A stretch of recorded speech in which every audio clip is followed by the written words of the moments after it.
Oi, gente, tudo bem? O assunto da aula de hoje é independência da América Espanhola. Então, o objetivo é que você, ao final da aula, consiga entender os processos, o que aconteceu e como aconteceu a independência dessas colônias colonizadas pela Espanha, ok? Que tinha como metrópole a Espanha. Para começar, a gente vai fazer uma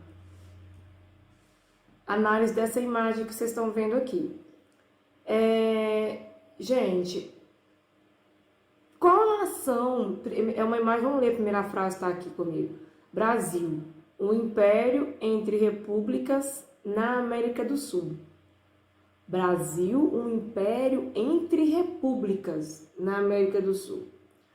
Primeiro, qual nação aqui nessa imagem que vocês estão vendo que tem maior território?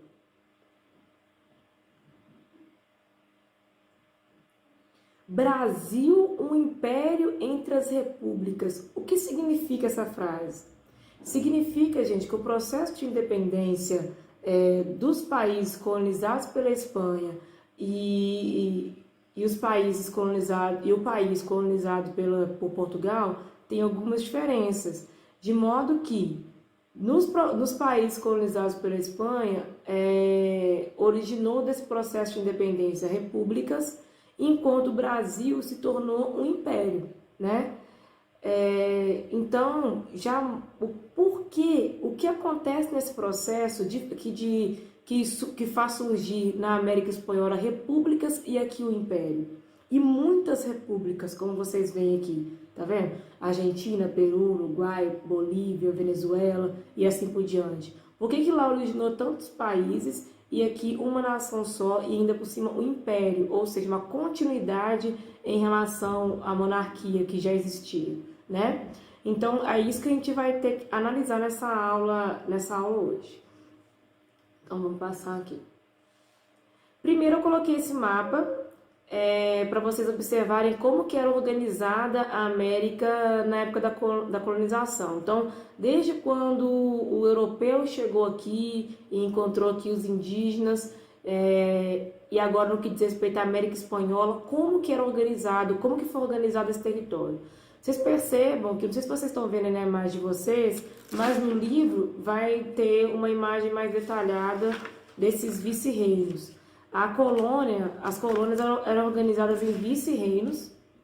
Olha aí, tem o vice-reino da Prata, o vice-reino do Peru e assim por diante. E algumas capitanias gerais. Então, essas eram as divisões. Enquanto no Brasil, se você for olhar, olha, tá todo em azulzinho aí. É a América Portuguesa. O Brasil inteiro é a América Portuguesa. Então, percebam que a organização da administração da coroa nas colônias de colonização espanhola e de colonização portuguesa já é diferente. E isso já é um fator que vai mostrar pra gente como que vai correr o processo de independência na América Espanhola, tá? Como que estava organizada essa sociedade na época da colonização, antes da independência? Bem, gente, essa sociedade, ela estava organizada, porque vocês já estão vendo aí que tem uma pirâmide social, então existe uma divisão social, eles não eram tratados de forma igual, né? E isso, você já tem noção que a gente está percebendo isso em diversas sociedades que a gente está estudando. Vamos começar pela base, que era quem estava aqui no território, né, antes de ser colonizado, né, descoberto, né, pelos europeus. Bem, a gente tem aqui na base indígenas e os negros escravizados, embora os indígenas na América Espanhola tenham sido muito utilizados como mão de obra. Bem, esse povo, depois da colonização, quando acontece a colonização, o impacto para eles é muito ruim, né? Aqueles que resistem à colonização europeia e espanhola vivem de pagar impostos, trabalhando compulsoriamente na mita, no regime de mita, ou seja, eram aqueles que mais trabalhavam, que pagavam impostos, que eram os grupos marginalizados dessa sociedade. Depois, os crioulos, que eu coloquei até em vermelho aí, gente, para que vocês entendam que existe esse grupo tem que ser muito bem gravado por vocês, porque é esse o grupo que vai, em grande parte, guiar os processos de independência na América Espanhola. Os crioulos, eles são uma espécie de elite, mas é uma elite já americana, vamos dizer assim, porque eles são filhos de espanhóis, mas que talvez de repente nem conhecem a Espanha, pode ser. Eles são uma elite criada na América, ou seja, eles já têm um traço de identidade americana, mas eles são sim uma elite, são filhos espanhóis, eles também ocupam cargos maiores no governo politicamente, eles são os principais agentes econômicos dessa América.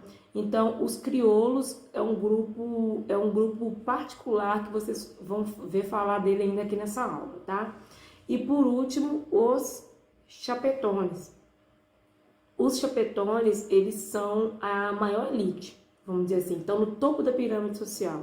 Eles são espanhóis, né, aqui na América, e portanto eles estão no topo dos cargos administrativos, políticos da colônia.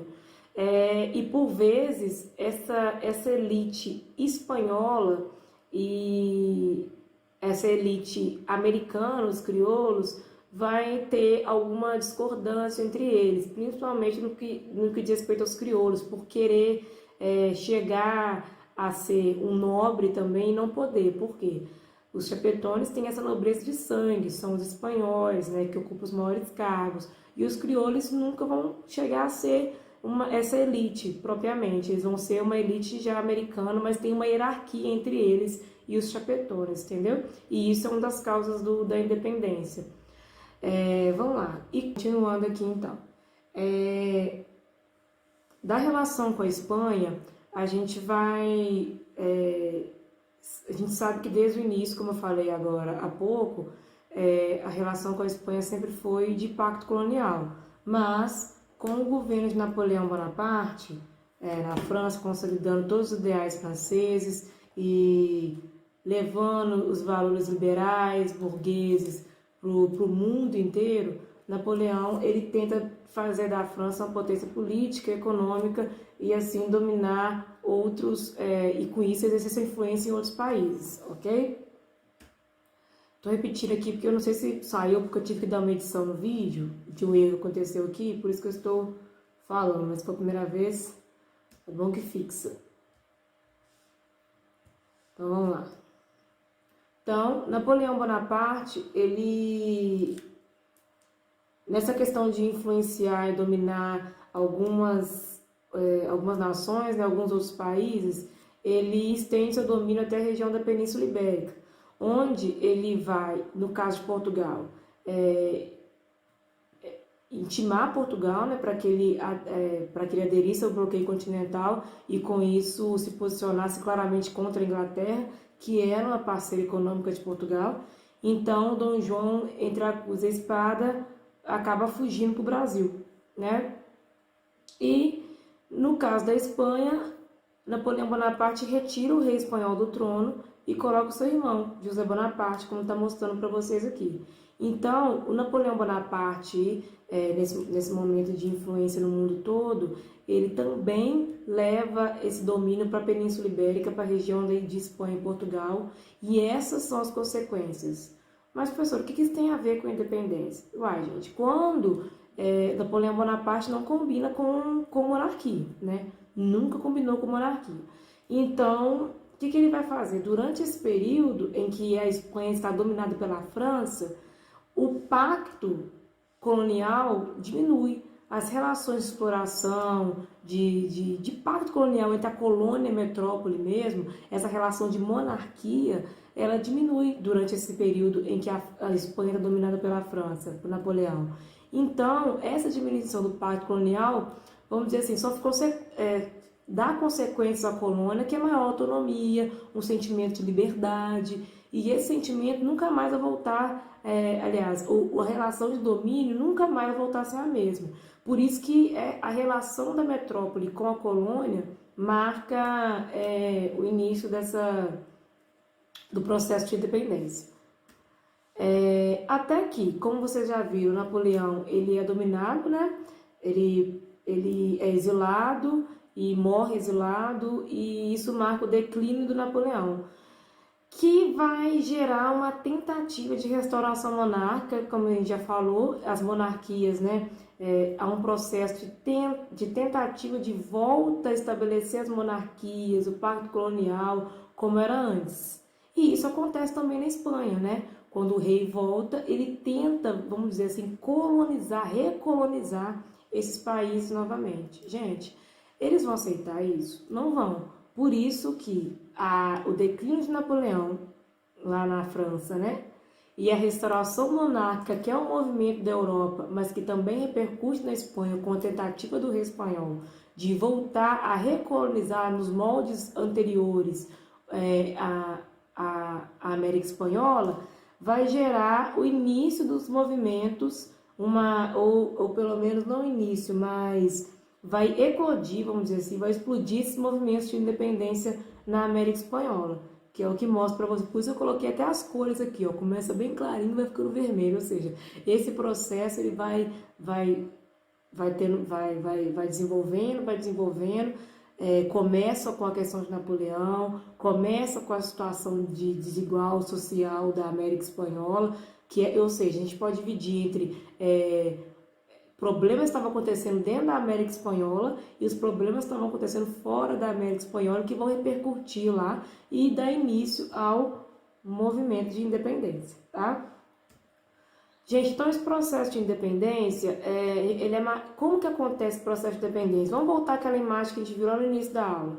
Então, são vários países, né, que vai resultar desse processo. Vários países, como está mostrando aqui para vocês. Então, por que foi que esse processo foi marcado pela origem, né, de vários países diferentes? Por quê? Não havia um objetivo comum entre a elite crioula, que foram os principais libertadores da América, inclusive que é o nome de uma competição que vocês com certeza já viram falar bastante aí. Então, não existe uma confluência de ideias do objetivo desse processo de independência. Se haveria uma monarquia, se haveria uma república. De acordo com o local, isso aconteceu de forma diferenciada. Por exemplo, no México, o líder foi o Padre Hidalgo e foi um movimento que envolveu indígenas e negros escravizados, né, no México. Tanto é que essa pedida mais popular do movimento mexicano, lá no México, fez com que freasse um pouco o processo de independência. E lá originou uma monarquia, assim como o Brasil, né, depois desse processo. Depois vai se tornar república também. Mas inicialmente foi uma monarquia, justamente por esse apelo popular. E isso é um risco, porque a elite crioula quer a independência, quer libertar da América Espanhola, mas eles não querem que os indígenas escravizados tomem o poder. Eles querem se manter no poder. Na região sul da América Espanhola, ali, Equador, Colômbia, Peru, Venezuela, Uruguai, Paraguai. Então, gente, houve no caso aí da região sul, da Argentina, Uruguai, Paraguai, onde era o vice-reino da Prata, né? Onde destaca a participação, então, do Simão Bolívar e do San Martín, que eram crioulos, que, no caso do Simão Bolívar, ele tinha o sonho de unir todas essas repúblicas aliás, todas essas nações em uma única república, né? Coisa que aconteceu, um exemplo desse ela fez a Gran Colônia, né? A Gran Colômbia, que era a união de Equador, Venezuela e Colômbia, mas logo esse sonho se desfez também. Então a gente nota, para fechar a independência da América Espanhola, que foi um movimento que no fim caracterizou-se pela adoção do sistema republicano nas colônias, nas antigas colônias da América Espanhola, que teve a primazia dos crioulos no sistema político, ou seja, a república foi guiada, esse processo republicano foi guiado pelos crioulos, e deixou na marginalidade os grupos como negros, indígenas, ou seja, foi uma independência que legitimou a elite no poder, né? E os grupos marginalizados continuaram marginalizados. E é um processo que foi diferente, ok? Entre essas regiões.